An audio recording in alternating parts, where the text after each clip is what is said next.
How to change the quality of your videos on Twitter. Hello guys, in today's video I'm going to show you how to change the quality of the videos on Twitter. So all what you have to do is go to Twitter app and now go to the top corner and click on your profile picture, then go down and choose settings and privacy right here, and then go down again and choose accessibility, display and languages, and choose the last option, it's data usage.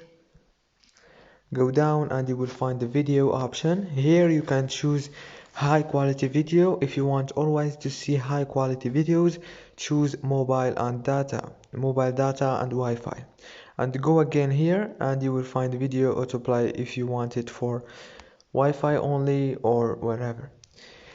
If this video was helpful, please don't forget to like and subscribe, and thank you so much for watching this video until the end. See you later.